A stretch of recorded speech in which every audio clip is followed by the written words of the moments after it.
తిరుమల శ్రీవారిని దర్శించుకోవడానికి రోజు లక్షలాది మంది భక్తులు తరలివస్తూ ఉంటారు. అయితే స్వామివారిని చేరుకోవడానికి 2 కాలినడక మార్గాలు ఉన్న విషయం మనందరికీ తెలిసిందే. ఒకటి అలిపిరి, మరొకటి శ్రీవారి మెట్టు.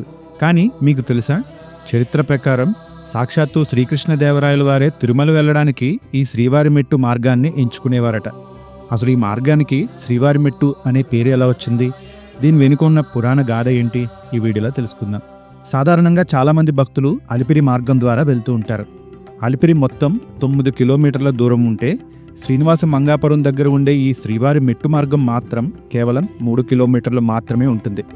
అలిపిరిలో సుమారు 3550 మెట్లు ఉంటే ఇందులో సుమారు 2388 మాత్రమే ఉంటాయి. అందుకే అలిపిరి ద్వారా వెళ్తే చాలా సమయం పడుతుంది. కానీ శ్రీవారి మెట్టు ద్వారా వెళ్తే కేవలం గంటన్నరలోనే కొండపైకి చేరుకోవచ్చు. పైగా ఇక్కడ రద్దీ తక్కువగా ఉండి చుట్టూ ప్రకృతి అందాలతో ప్రయాణం చాలా ఆహ్లాదకరంగా ఉంటుంది. అయితే ఈ మార్గానికి ఆ పేరు రావడానికి ఒక బలమైన పురాణ కారణం ఉంది. శ్రీనివాసుడు పద్మావతి అమ్మవారిని వివాహం చేసుకున్న తర్వాత 6 నెలల పాటు అగస్త్య మహాముని ఆశ్రమంలో గడిపారట. ఆ తర్వాత అమ్మవారితో కలిసి తిరుమల కొండపైకి వెళ్ళడానికి స్వామివారు నడిచిన మార్గమే ఈ శ్రీవారి మెట్టు. అందుకే దీనికి అంత పవిత్రత ఉంది.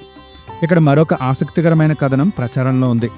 అర్ధరాత్రి వేళల్లో అలమేలు మంగను చూడడానికి స్వామివారు కొండ దిగి వస్తారని, అలా వచ్చేటప్పుడు 1 అడుగు శ్రీవారి మెట్టుపైన వేస్తే 2వ అడుగు అలిమేలు మంగాపురంలో పడుతుందని భక్తుల నమ్మకం. అంతటి మహిమగల మార్గం ఇది. ఇక చరిత్రపరంగా చూసినా ఈ మార్గానికి ఎంతో ప్రాముఖ్యత ఉంది. చంద్రగిరి కోటను నిర్మించిన రాజులు శ్రీవారి దర్శనం కోసం ఈ దారి గుండానే వెళ్ళేవారట. విజయనగర సామ్రాజ్య చక్రవర్తి శ్రీకృష్ణదేవరాయలు కూడా చంద్రగిరిలో విడిది చేసి ఏకంగా 7 సార్లు ఈ శ్రీవారి మెట్టు మార్గం ద్వారానే తిరుమలకు వెళ్లి స్వామివారిని దర్శించుకున్నారని చారిత్రక ఆధారాలు చెబుతున్నాయి. ఇక దీనిని స్థానికులు 100 మెట్ల దారి అని కూడా పిలుస్తారు.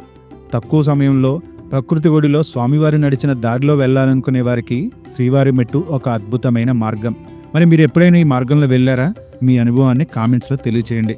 మరిన్ని ఆసక్తికరమైన ఆధ్యాత్మిక విశేషాల కోసం మన ఛానల్ని సబ్స్క్రైబ్ చేసుకోండి. గోవిందా గోవిందా.